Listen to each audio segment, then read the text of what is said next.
Secretaria de lectura a la cuenta. Sí, voy a leer un reemplazo del diputado Boris Barrera por la diputada Cinta Camila Musante, aquí presente, presidente. Igualmente, un oficio de la Corte Suprema por el cual remito opinión respecto al proyecto iniciado mensaje que establece reformas tributarias, un pacto fiscal para el desarrollo y la justicia social. Solicitud de audiencia de don Carlos Pinto, abogado de la Gerencia de Asuntos Regulatorios de la Cámara Chilena de la Construcción, en relación al proyecto de reforma tributaria. Y la Biblioteca del Congreso Nacional envía el informe trimestral sobre la dinámica de la economía nacional, incluye información agregada y regional, incorpora análisis de indicadores relevantes, el índice del empleo, el IMASEC, el IPC, la tasa política monetaria, el tipo de cambio nominal, intercambio comercial y algunos aspectos generales del contexto económico internacional. En cumplimiento de la ley de presupuesto, la Subsecretaría de Cultura y las Artes y la Contraloría General de la República. Gracias, secretaria. Esta sesión tiene por objeto tratar el proyecto de ley iniciado en mensaje de Su Excelencia el Presidente de la República, que modifica la ley número 14.908 sobre abandono de familia y pago pendiente de pensiones alimenticias, en materia de responsabilidad parental y pago efectivo de las deudas por pensiones de alimentos, en segundo trámite constitucional, con urgencia calificada de discusión inmediata, boletín 14.946-07. La invitada, y le damos la bienvenida a la ministra de Mujer y Equidad de Género, señora Antonia Orellana Guarello. La ministra de Justicia no está. Bueno, ok. Ofrezco la palabra, diputado Saúl. Gracias, presidente. Bueno, bienvenida, ministra. Aquí la oposición le va a salvar el proyecto, no se preocupe, parece que no hay mucho interés de los colegas del oficialismo, no hay nadie excepto la señorita que está reemplazando al diputado Barrera. Le damos la bienvenida. Presidente, mire, nosotros escuchamos con algún grado de sorpresa algunas declaraciones del señor presidente de la República hace unos días en su visita a algunos países latinoamericanos, diciendo que, cierto, podíamos tener una moneda única, una integración económica mucho más. Por lo tanto, le quisiera solicitar, presidente, que hiciéramos una sesión y el ministro de Hacienda nos viniera a explicar si es posible y cuáles son las condiciones que se establecerían para poder tener efectivamente esa integración económica y esa moneda única. Nosotros vemos con mucha dificultad que sí sea, por eso lo vemos con sorpresa. Hay que ver nomás los niveles de inflación, de crecimiento, la regla fiscal que tiene cada país y las dificultades también que se fueron sucediendo en la integración económica de Europa con el euro, a pesar de que ellos tienen, cierto, una economía mucho más pareja y mucho más fuerte. Por eso le quisiera pedir que hiciéramos una sesión especial para que el señor ministro viniera a explicar en qué circunstancias el presidente hizo esas declaraciones, cuál es la intención del gobierno y cuáles son los pasos a seguir eventualmente para poder seguir adelante con esta política de moneda única latinoamericana que nosotros hemos llamado MULA, moneda única latinoamericana. Gracias, presidente. Gracias, diputado. Si los diputados están de acuerdo, podemos buscar una fecha alternativa para hacer una sesión especial para tratar ese tema. ¿Están de acuerdo? Perfecto. Se pega la campana, parece que se pega. Bien, ofrezco la palabra, sigue abierta la palabra, ¿no? ¿En varios? ¿No?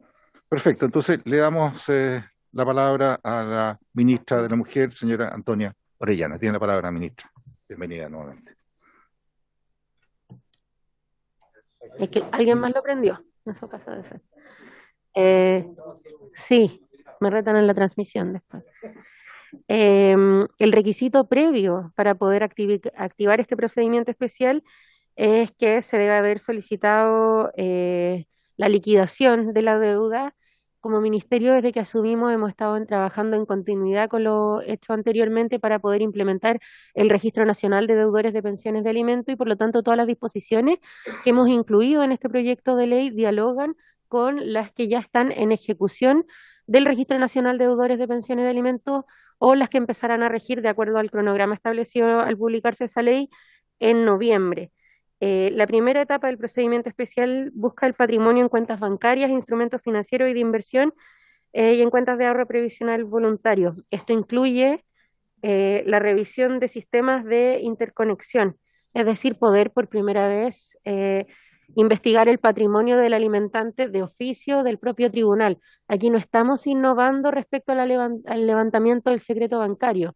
Esta era una posibilidad que ya existía dentro de los tribunales de familia. ¿Qué estamos haciendo? Primero, estableciendo que eso es una obligación de oficio del juez, porque a propósito del aprendizaje de las retenciones del 10%, el momento en que una mujer, digo una mujer porque 9 de cada 10 casos, ¿cierto? También hay mujeres que adeudan, pero ocupo el lenguaje más estadísticamente adecuado nomás, eh, tiene que levantarse en el tribunal y decir, solicito el alzamiento del secreto, luego tiene bastantes interacciones amenazantes o de violencia en lo que ocurre 2 pasos afuera de tribunales. Y por lo tanto creemos que al situar esto de oficio en los jueces, estamos protegiendo a las mujeres en su totalidad. Y, sí. Disculpe, presidente, El micrófono, ¿esta diputado. petición de retención se hace ante el Tribunal de Familia, ministra? Ok, vale, gracias. Ministra, ¿el micrófono? ¿No? Ahí sí. Se me olvida. Y por lo tanto, no estamos innovando en la posibilidad de levantar el secreto bancario, sino haciéndolo más eficiente y protector hacia quienes están demandando. Y por otro lado, tampoco estamos innovando en el sentido de que indagar el patrimonio ya es una posibilidad. ¿Cuál es el problema? Que es sumamente inoficiosa actualmente porque deben ser las mujeres las que no solo, digamos, demandan, sino que tienen que transformarse en verdaderas investigadoras financieras, que ya quisiera el TDLC, eh, para poder encontrar los saldos. Aquí lo que estamos buscando, y para eso hemos accedido a la solicitud de la Corte Suprema de establecer un plazo de 6 meses de vacancia, que si revisan mis redes sociales no ha sido muy bien recibido por las mujeres a quienes se les adeuda pensión de alimentos, pero entendemos que son 6 meses necesarios para poder establecer esta interconexión con la Comisión de Mercados Financieros, que es una posibilidad que ya está en los tribunales laborales, por ejemplo, para que la indagación de patrimonio se haga desde el tribunal de forma electrónica y en forma mucho más expedita, estableciendo plazos y de oficio instituciones que deben enviar la información. Una vez recibidos los oficios de las instituciones, el tribunal dictará la resolución que ordena el pago de la deuda liquidada con los fondos habidos. En la FP no está esto, ¿no? No, esto es porque la AFP es la medida de última ratio. ¿Ya? En el caso de... Perdón, pero ¿también tienen que informar las FP? eh, Porque si es último ratio, también sí, debería estar la solicitud respecto a las AFP solo se activa una vez que se detecta que no hay otros saldos disponibles en otro tipo de instituciones financieras. Perfecto. ¿Por qué? Porque no queremos incentivar tampoco que no, el claro, pago claro. se haga con fondo al FP. ¿Ya? Y además, y esto también es una innovación respecto al procedimiento de las retenciones, se establece la responsabilidad solidaria en las instituciones bancarias y financieras. La semana pasada la Corte Suprema emitió sentencia respecto a un caso de no pago a una mujer a la que se le debía y que retuvo, pese a que, digamos, se había establecido en la ley, y por lo tanto estamos recogiendo también lo que ha ido señalando la Corte. Así que hay una responsabilidad solidaria de tener una debida diligencia en el cumplimiento de la ley, y además se fija una etapa en el procedimiento para aquellos casos en que haya más de una persona alimentaria respecto al mismo alimentante. ¿Por qué pasó también aprendizaje de las retenciones? Que como no se establecía una prelación, la retención y su pago se dio al que llega primero. Ujú. Y a veces hay más de un niño o niña al que se le debe. Si no se encuentran fondos en estos instrumentos, se puede acceder al pago de la deuda de alimentos con los fondos de la cuenta de capitalización. Ahí hemos establecido tramos de acuerdo a la recomendación también de la Corte Suprema.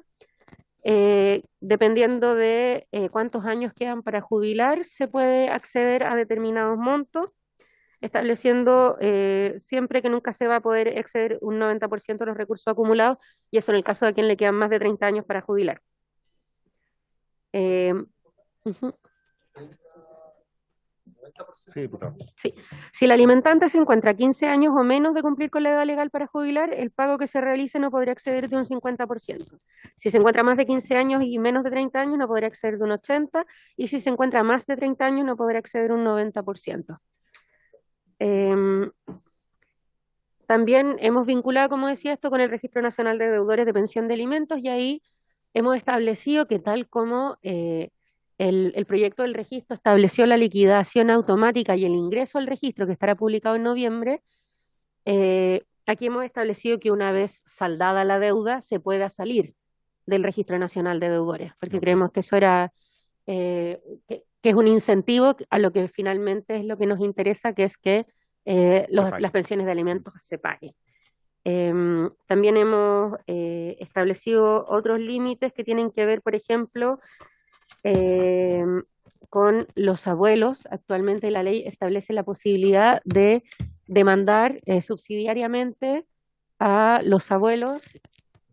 En este caso hemos establecido un límite que tiene que ver con que si los abuelos reciben una pensión básica solidaria, la PGU, u otros, digamos, límites más bajos respecto de sus ingresos, no van a poder ser demandados subsidiariamente. Parece que era una limitación necesaria también en línea con los derechos de las personas mayores. Y además, y esto es un gran reclamo que podrán encontrar, que modificamos artículos de la ley 21.593 para el Registro Nacional de Prófugos de la Justicia, que si conversan con mujeres a quienes se les debe la pensión de alimentos, un reclamo frecuente es que las medidas de apremio no son efectivas porque pese a incumplir reiteradamente, la orden de arresto nunca es efectiva. Bueno, eso es porque no se encontraba vinculado al Registro Nacional de Prófugos de Justicia, y hemos aprovechado de enmendar eso, buscando que no solo crear un mecanismo efectivo de pago, sino también poder hacerlo vinculante y coincidente con todo el sistema de apremios, porque nuestro fin último es que se paguen. Los efectos del proyecto sobre el presupuesto fiscal, y esto es de acuerdo al informe que emanó la Corte Suprema el 4 de agosto del 2022, o sea, el 10 de agosto del 2022, es decir, el segundo informe que hizo la Corte Suprema, concluye que mediante las modificaciones que hicimos como Ejecutivo al proyecto de ley se superaron las observaciones contenidas en el primer informe de la Corte Suprema respecto a lo procedimental.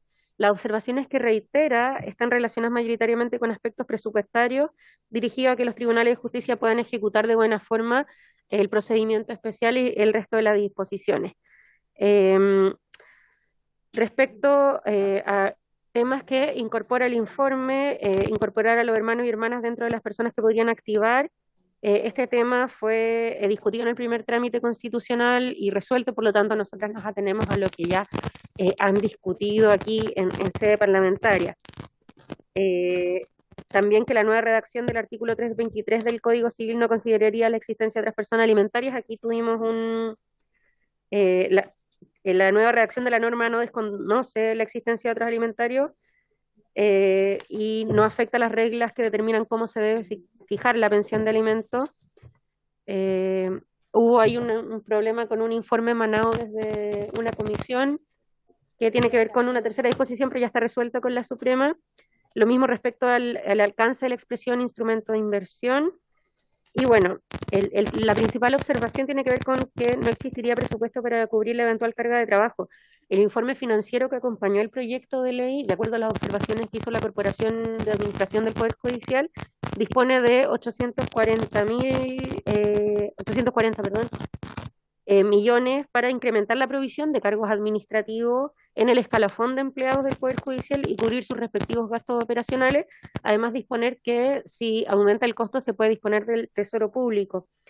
Y por lo tanto, como Ejecutivo, consideramos que en lo que respecta a este proyecto de ley, sin desconocer la recarga que existe históricamente en tribunales de familia, pero respecto a lo que involucra este proyecto de ley, ese costo está financiado.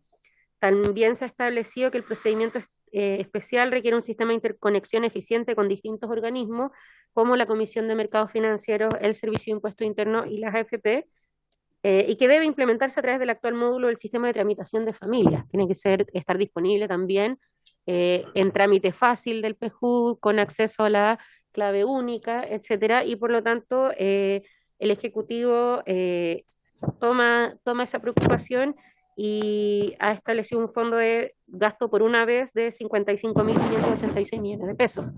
Todo esto con objeto de poder tener el backup administrativo que permita la correcta ejecución de la ley. Me refería a que evidentemente hay siempre necesidad de poder mejorar los recursos, pero de acuerdo al análisis que hemos hecho con la Dirección de Presupuestos, para el informe financiero consideramos que los gastos que sí irroga en específico este proyecto de ley están contenidos en el informe financiero y además con la posibilidad de poder recurrir al Tesoro Público en caso de necesitarse. Finalmente, yo solo quería señalar que este es un proyecto de ley muy esperado que busca precisamente aquello que ha sido siempre un problema respecto a las pensiones de alimentos, que es que el incentivo a judicializar es muy bajo porque el trámite judicial es en verdad muchas veces un martirio para las mujeres, porque tienen que tramitarlo, tienen que acreditar ellas los ingresos del deudor. Muchas veces se recurre a situaciones que son incluso a fraude tributario, ¿cierto? El arreglo con el empleador para declarar un ingreso menor, acuerdos de palabra para poder imputar los ingresos a otro empleado. Esperamos prontamente, y ese ha sido el compromiso que hemos asumido, reunirnos con el director del Servicio de Impuesto Interno, Nan Frigolet, para pedirles que estos que son fraudes tributarios no sean tomados como cuestiones de poca monta, porque muchas veces pasa que los tribunales de familia remiten esos antecedentes, pero quizás por los montos no se toman. Nos parece que el Servicio de Impuesto Interno tiene algo que decir ahí, pero tiene que ver esto principalmente con tomar las disposiciones ya existentes de los tribunales de familia, como el levantamiento del secreto bancario, como la indagación de patrimonio, con ordenar el pago, pero poder extenderlo hacia una mejor forma de búsqueda de patrimonio, una forma más expedita para poder realizar el pago y sobre todo poder cubrir un montón de población que consideramos no tiene que necesariamente ser de alto patrimonio. Chile es un país altamente bancarizado, en especial en lo que tiene que ver con la cuenta RUT, y por lo tanto mucho de lo que no se refleja quizás en la posibilidad de tener descuento por planilla, porque hay informalidad, sí se expresan los saldos en los instrumentos financieros. Así que eso. Muchas gracias. Diputado, tiene palabras. Gracias, presidente. Bueno, en primer lugar, saludar a la ministra. Intervine, pero no la saludé. Muy bienvenida a la Comisión de Hacienda. La felicito por su intermedio, presidente. La felicito por este proyecto. Como usted muy bien dijo, ministra, es un proyecto esperado, es un proyecto que creo que está bien pensado, es un proyecto que creo que fue diseñado de manera inteligente. Asumo que en el Senado esto, esto fue bien discutido y se incorporaron cosas razonables. Yo lo voy a votar a favor en todas sus partes. Como miembro de una comisión que vio el proyecto, voy a animar a mi bancada que también lo vote a favor. Así que felicitaciones. Tengo una duda y un desacuerdo en una cosa muy pequeña, y la duda no me va a hacer votar en contra de esta parte. La duda es, la ley establece que una persona que adeuda alimentos no puede ser candidato, básicamente, concejal, alcalde. Yo me pregunto por qué no se incorporó la posibilidad de que a esa persona se le pueda nombrar ministro, digamos, o subsecretario. Creo que yo lo habría hecho más oneroso, pero no por eso voy a votar en contra de esta norma y dejar que no haya ningún tipo de restricción, digamos. Prefiero poca restricción a nada. Pero si usted me pregunta a mí, yo lo habría hecho un poquito más duro. No tiene justificación que una persona no pueda ser candidato a diputado o a senador, pero sí pueda ser ministro. Es contraintuitivo, pero lo vamos a votar a favor igual esa norma, ministra. La que sí tengo ganas de votar en contra, y me encantaría que usted nos comentara por qué está la norma establecida de esa manera, para una de esas no votarla en contra, es aquella que establece que una persona que adeuda alimentos no puede a su vez pedir alimentos adeudados. Yo entiendo la lógica, que es generar los incentivos para que esa persona pague sus alimentos, pero yo me imagino la siguiente situación: una persona a la que le deben alimentos y como no se los pagan, tiene que cubrir los gastos y por lo tanto esa persona a su vez no puede, no es que no quiera pagar otros alimentos. Como yo veo los alimentos como una cosa que no solamente perjudica o va en beneficio o hace justicia respecto a las mujeres, sino que también de los niños, me parece que impedir que una persona pueda exigir los alimentos porque ella no los ha pagado, esa persona no los ha pagado, al final solamente termina perjudicando a los niños y puede no estar viendo esta realidad de que quizás no los está pagando porque a su vez no le pagan y no le alcanzan los recursos para cubrir los alimentos que no le pagan y pagar los que debe. No sé si me explico. Entonces, a mí esa norma no me hace mucho sentido.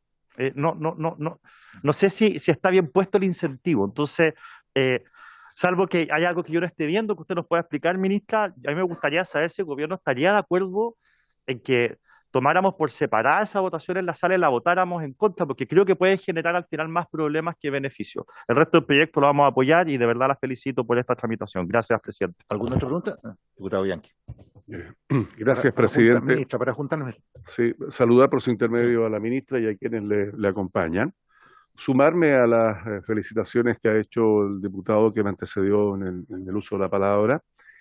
Yo recuerdo esta discusión en el Senado y curiosamente ni siquiera estaban puestos en ese entonces los que podían ser candidatos y se incorporó dentro de la discusión que hubo en el Senado. Y efectivamente faltó otros cargos más públicos, que a mí me parece que, yo no sé cómo podemos salvar esa situación, pero yo creo que es absolutamente atendible el que pudiéramos ensanchar un poco más, ¿no es cierto?, los cargos que debieran quedar absolutamente inhabilitados, porque en el Senado logramos colocar la posibilidad de que si alguien se iba a postular, ¿no es cierto?, a el cargo público que fuere, no pudiera hacerlo. Pero faltó efectivamente incorporar otros cargos más. Ahora, a mí me hace mucho sentido, yo respaldo absolutamente 100% este proyecto de ley, felicito este proyecto de ley, es un tremendo avance, una justicia humana, social para las mujeres por un lado y para los hijos por el otro lado. Y lo que más me hace sentido es que vamos también a obligar a que efectivamente la persona deudora de alimentos se haga cargo de esa responsabilidad, porque había un número no menor de adultos mayores, de abuelos, que aun cuando tenían un único ingreso, que si bien no era una pensión básica solidaria o universal, tenía una pensión un poquito mejor, también estaba, bueno, con la obligación de tener que hacerse responsable de la deuda que el hijo no se responsabilizó. Por lo tanto, a mí me parece bien que se busquen todos los mecanismos para poder hacer cumplir esa obligación. Yo lo voy a votar absolutamente favorablemente el proyecto de ley. Es, insisto, un enorme avance, un anhelo, es un proyecto tremendamente esperado y me alegra que además haya sido liderado por la ministra, que hizo una muy sólida y buena presentación. Gracias, presidente. Gracias, diputado. La diputada Carl. Gracias, presidente. Yo me alegro que sea bien acogido este proyecto de ley. También saludar y felicitar la gestión que en esto ha hecho el Ministerio de la Mujer. Sobre todo porque además recoge una sentida demanda, presidente, y en esto coincido con las palabras de los parlamentarios, sobre todo lo que dice relación con hacer efectivo el pago de las pensiones de alimentos.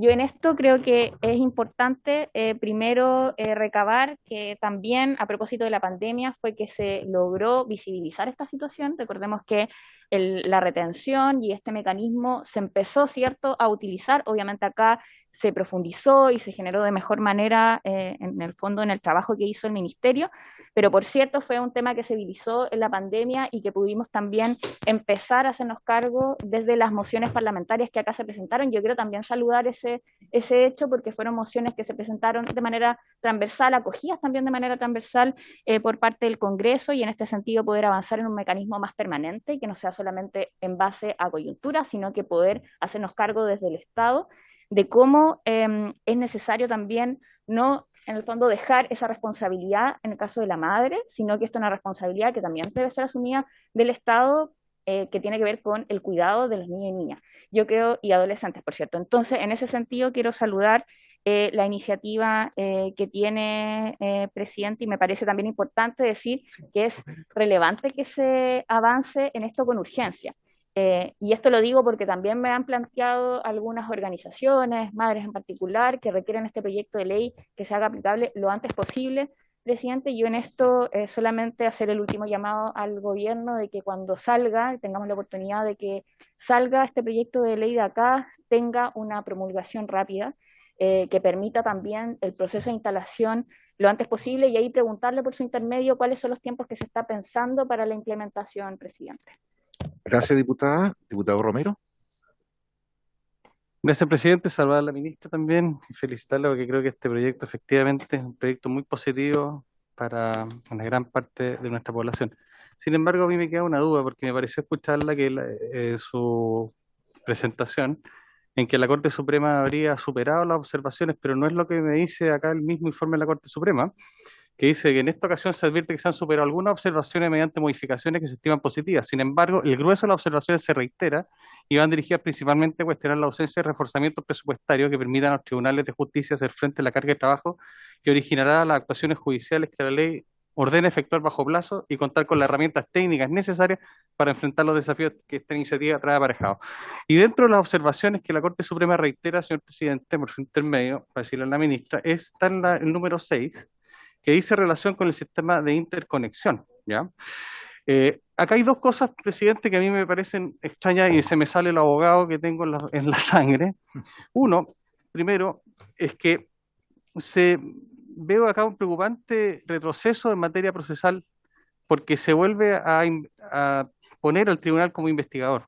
¿Ya? Una cosa es que el tribunal oficie, pero el tribunal como investigación activo es un tema que nuestros sistemas jurídicos han ido, por así decirlo, evitando este rol del juez investigador con el juez fallador. Por lo tanto, creo que acá hay un retroceso procesal evidente para las corrientes más modernas y posiblemente vamos a tener alguna crítica de parte de la academia, por así decirlo. Y el otro tema es que efectivamente estas interconexiones no están y la Corte Suprema las reitera. Entonces, yo tengo la preocupación y tomo algunas preguntas que hacen acá respecto de cuál es el plazo, porque en realidad no existe la manera, o así, por así decirlo, vamos a incorporar una carga de trabajo tremenda de los tribunales de familia, que para contarles nomás, tienen por lo menos, estaba viendo las estadísticas, en el año 2021-2022 ya van 324 causas.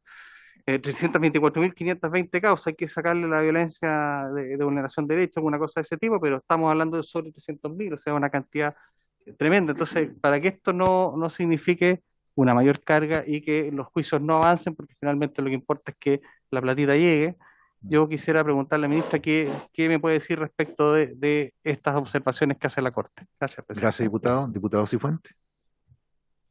Gracias, presidente. Reiterar que el fondo del proyecto es extraordinario. Comparto absolutamente lo que se ha dicho respecto de las felicitaciones a la ministra y a su ministerio por el procedimiento que ha llevado a que tengamos esta ley o casi ley entre nosotros. Pero sin embargo quiero adscribirme a las preguntas que aquí se han formulado. Creo que respecto del tema de las inhabilidades, me parece discriminatorio que solo se mencione a 4 electos, cuando podría perfectamente haberse dicho que cualquier persona que quiera ser electo popularmente no debiese tener este tipo de registro o no debiese estar inscrito en este registro. Y me gustaría saber, ministra, si es posible votarlo por separado y además hacer una indicación todavía. Y en segundo lugar, también suscribo la observación respecto de las personas que no podrán pedir respecto de a los hijos e hijas que tengan deuda de pensión de alimentos. Me parece también discriminatorio o más que discriminatorio, me parece que puede haber una dificultad. Y especialmente, ministra, me parece que las observaciones que hace la Corte Suprema respecto de la disponibilidad de los recursos es una cuestión que hay que revisar con un poquito más de detalle, muy especialmente porque aquí lo que se establece es, yo entendería que de la presentación que usted hace respecto del informe financiero, este es un proyecto que entra en régimen inmediatamente. el año 1, digamos, porque es igual el año 1 es igual a régimen, digamos, en el cuadrito. Eso significa, digamos, que hay una implementación muy rápida. Entonces, ¿no hubiese sido mejor haber hecho haber desacoplado, digamos, o haber programado el ingreso digamos, la puesta en ejecución del proyecto con un tiempo un poquito mayor que permitiera que algunas cosas entren primero y otras después, de tal manera de poder asegurar que el sistema de justicia, digamos, va a contar con los recursos y sobre todo con los sistemas adecuados para que esta ley no termine otra vez en la decepción. Eso es, presidente. Muchas gracias. Gracias, diputado. Finalmente, el diputado Sauruben.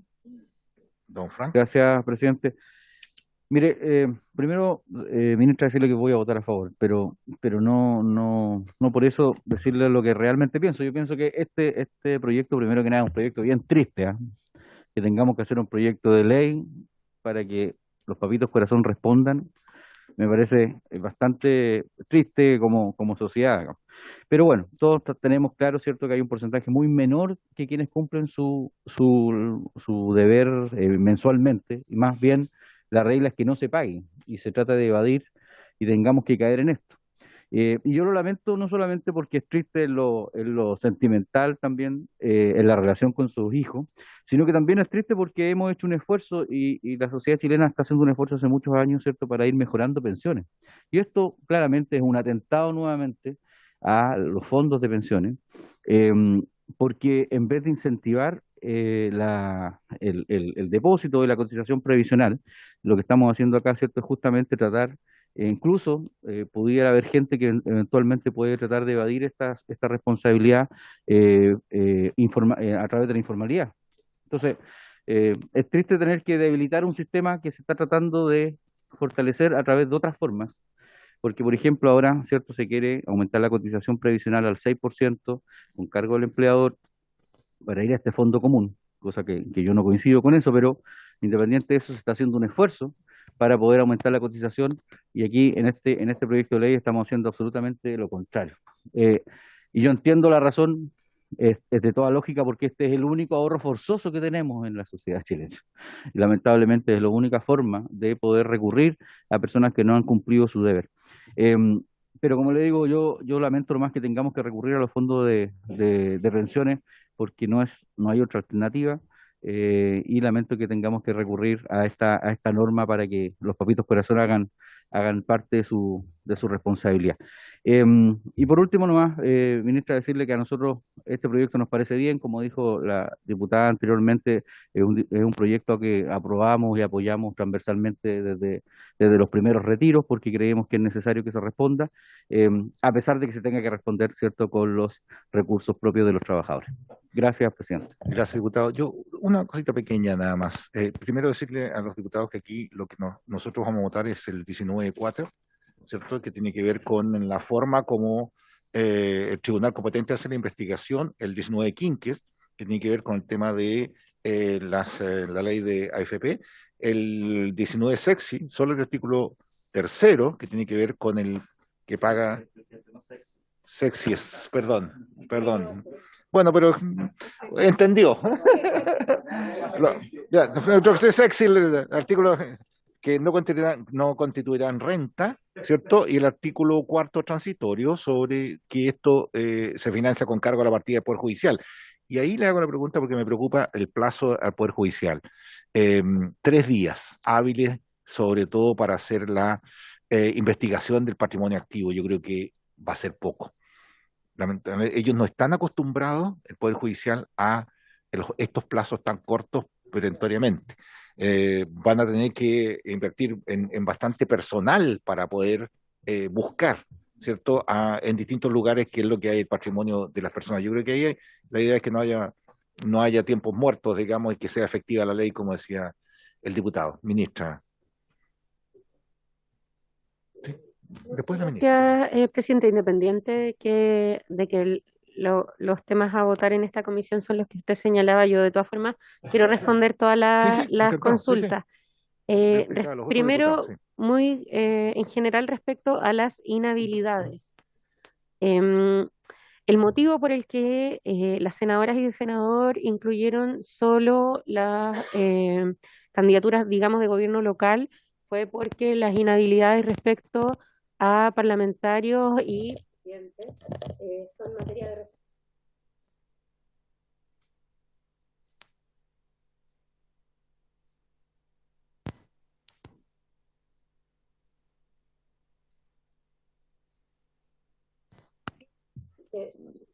quienes hemos trabajado en Telefónica, yo no tengo ningún problema con establecer esa inhabilidad ni de hecho la extendería mucho más allá.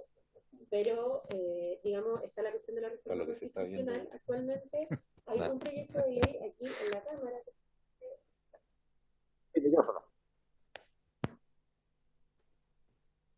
Se me apaga este. Que actualmente existe un proyecto de ley en la Cámara y otro en el Senado que refieren a inhabilidades por no pago de pensiones alimenticias. A nosotras nos interesa poder concitar el mayor consenso posible respecto a eso, tal como hemos trabajado respecto a este proyecto de ley, pero no tenemos ninguna duda que en la medida que avanza la conciencia en la sociedad respecto a la violencia contra las mujeres, también van subiendo los estándares de la función pública al respecto y por lo tanto estamos plenamente dispuestas como Ejecutivo a apoyar con, digamos, el patrocinio, pero también las urgencias a un proyecto de ley de ese tipo porque creemos que estamos plenamente de acuerdo. El que no esté incluido tiene que ver solamente con la cuestión de el quórum que incluye el otro proyecto de ley, ¿ya? Un punto súper pequeño respecto a lo que señalaba el diputado y respaldaron otros sobre la cuestión de la prohibición de demandar por alimentos. Lo que señala la norma, y es actualmente una posibilidad, es que los padres demanden por alimentos a sus hijos.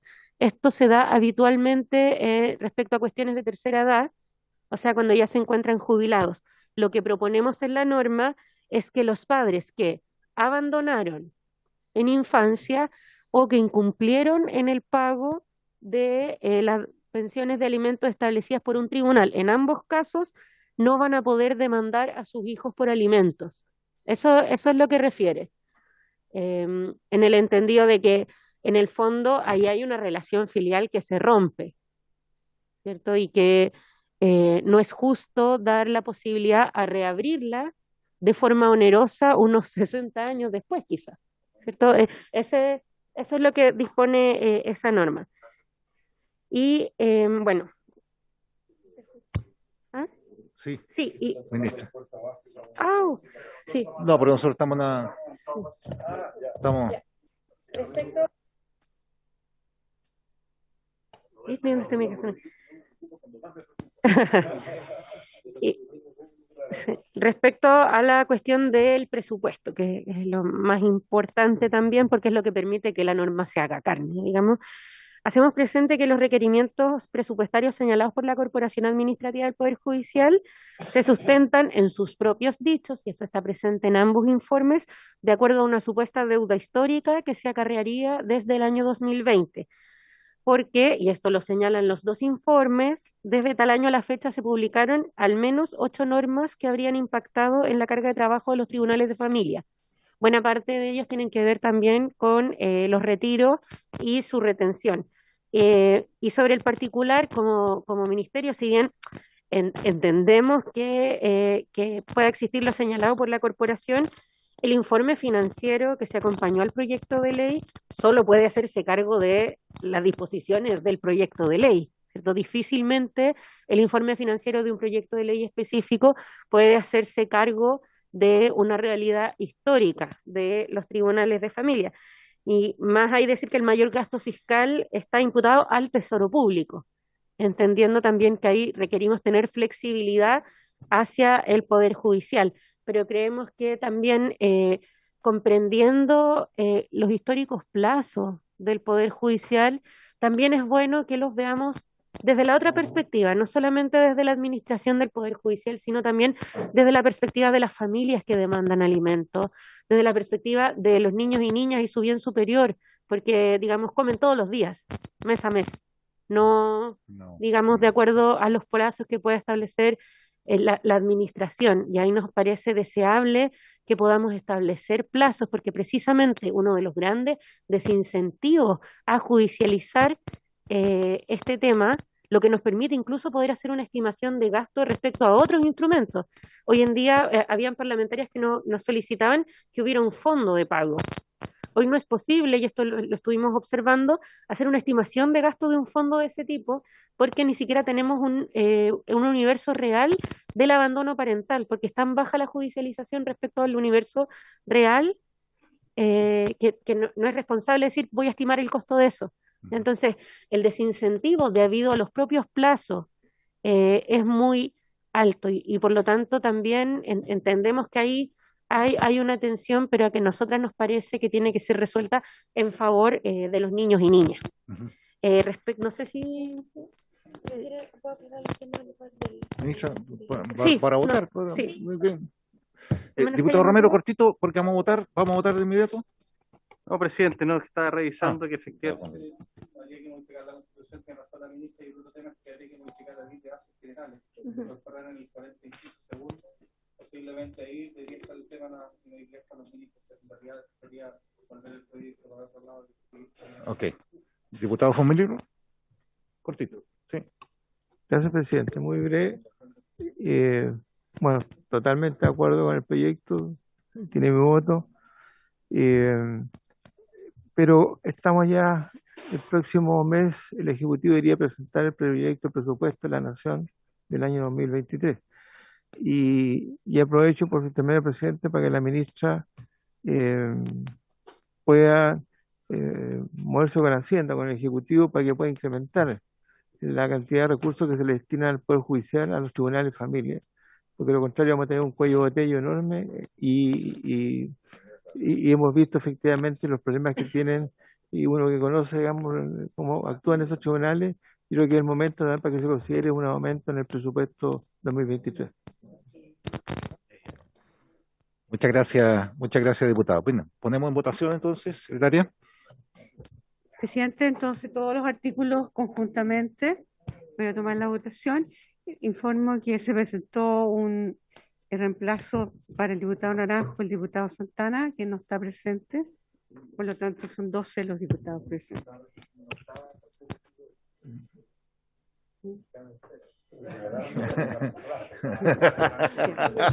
¿Y reemplazar? Está Ya, enfermo, secretaria. sí, ya. Tomemos la votación. Diputado señor Barrera, A favor. señor Bianchi. Sí. Sí, sí. Señor Brito, A favor. señor Cifuentes, señor Mirosevic, que está... Aquí estoy, señora secretaria, a favor. Señor Ramírez, Sí, pero está. A favor. señor Romero, A favor. señor Sauerbaum, señor Sepúlveda, señor von Meulenberg, A favor. señorita Jomans, A favor. señor Mellao, A favor. 12-0-0, y el diputado informante, señor Sauerbaum. Aprobado. Sí, a usted le toca. Bien. ¿Algo más? ¿Nada más? ¿Listo? Eso, Listo. presidente, acuérdese que el miércoles está suspendida por el tema de la excepción constitucional que nos dio la sala, por tanto no va a haber Hacienda. Bien. Se levanta, no habiendo nada más que tratar, se levanta la sesión diciendo de que el miércoles no hay sesión de Hacienda en la tarde, producto que tenemos una sesión extraordinaria para tratar la ampliación del estado de excepción, mañana miércoles. Hoy día